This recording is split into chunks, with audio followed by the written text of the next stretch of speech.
तो लोगों से अलग हो जाते हैं, किसी से नहीं मिलते गिलते, किसी से भी नहीं। लेकिन अगर सरकार डॉक्टर के कहने से किसी दूसरी जगह पर हॉस्पिटल या किसी और जो भी सरकार ने अरेंज किए हैं जगह पर रखकर आपको 14 दिन के लिए रखती है, क्वारंटाइन उसे कहते हैं, अलग रखती है कि ये महामारी संक्रमण जो रोग होते हैं वो ज्यादा ना फैल सके, तो इसलिए उस व्यक्ति को एक अलग जगह पर रख देती है। जैसे इस समय 14 दिन के लिए रख रहे हैं तो उसे क्वारंटाइन कहते हैं, ठीक है। तो इसलिए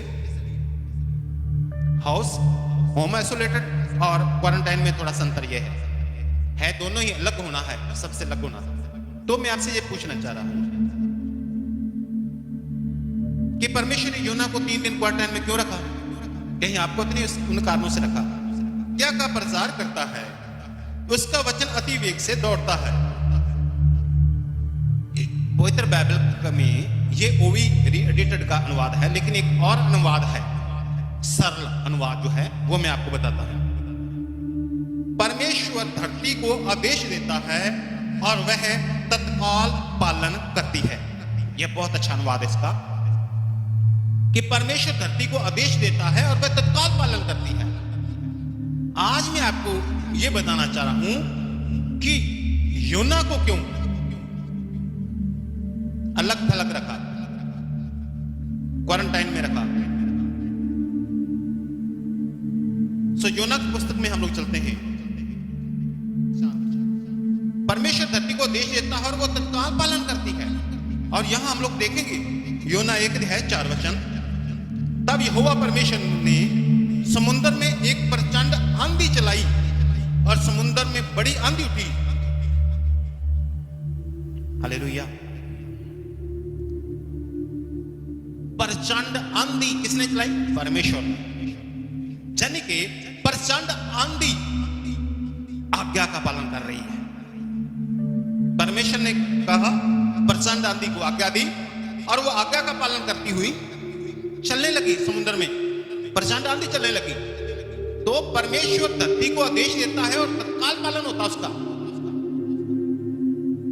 यहां थोड़ा सा और आगे चलते हैं। 1 अध्याय उसका 17वां वचन। यहोवा ने एक बड़ा सा मत्स्य ठहराया था कि योना को निगल ले, और योना उस महा मत्स्य के पेट और 3 रात पड़ा रहा। इसके साथ ही 2 अध्याय और 10 वचन पढ़िए। तब यहोवा ने मत्स्य को आज्ञा दी और उसने योना को सतह पर उगल दिया। अब मैं आपको बताना चाह रहा हूं कौन आज्ञा का पालन कर रहा है? मत्स्य, बड़ा सा मत्स्य, महामत्स्य, बड़ी मछली जो योना को पूरा का पूरा अंदर लेगी। 3 दिन तक क्वारंटाइन में रहा योना। 3 दिन तक मछली के पेट में रहा, मत्स्य के महामत्स्य के पेट में रहा 3 दिन। 4 अध्याय और उसका 6 वचन पढ़िएगा। 4 अध्याय 6 वचन। तब यहोवा परमेश्वर ने एक रेंड का पेड़ उगाकर ऐसा बढ़ाया कि योना के सिर पर छाया हो।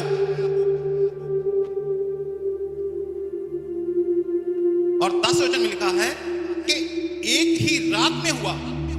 परमेश्वर ने क्या किया? रेंड के पेड़ को आज्ञा दी कि योना को छाया करने के लिए एकदम निकल।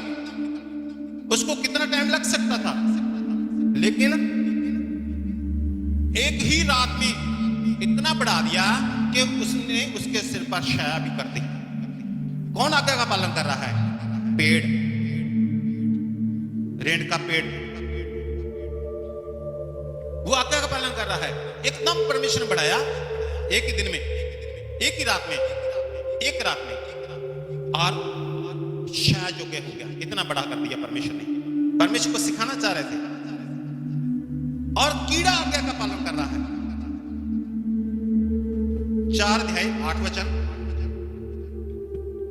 जब सूर्य उगा तब परमेश्वर ने पुरवाई बहाकर लू चलाई। कौन आज्ञा का पालन कर रहा है? लू, गर्म हवा। पूर्व आई,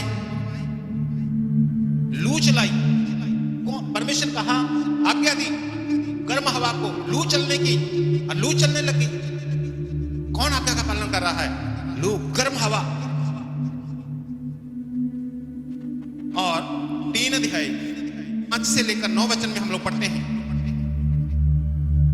नीनवे के मनुष्यों ने परमेश्वर के वचन की प्रतीति की और उपवास का प्रचार किया गया, और बड़े से लेकर छोटे तक सबों ने टाट ओढ़ा।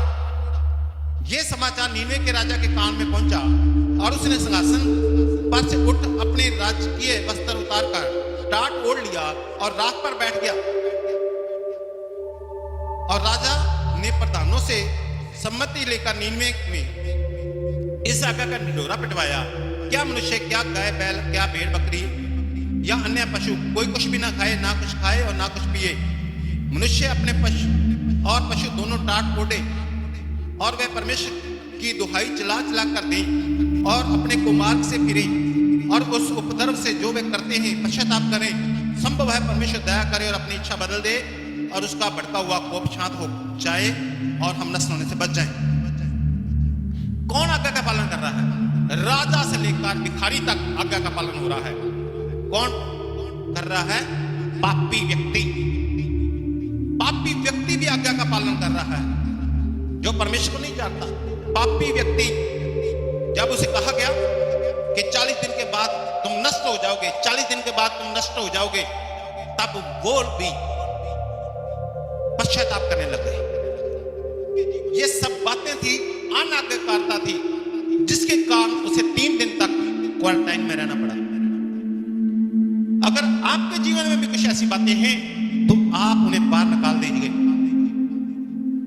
क्षमा मांगिए परमेश्वर से, परमेश्वर के अधीन हो जाइए, ताकि परमेश्वर इस महामारी के समय में आपको बचाए, आपकी परमेश्वर रक्षा करे। नहीं तो जो लोग आज्ञा का पालन नहीं करते, वहां पर तूफान आता है। ये अपने को हलीम करो, अपने को नम्र बनाओ,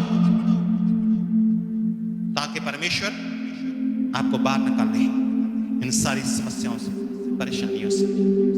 परमेश्वर पर विश्व मसीह आपको आशीष दे। पिता परमेश्वर पर विश्व मसीह आपको ब्लेस करे, आशीष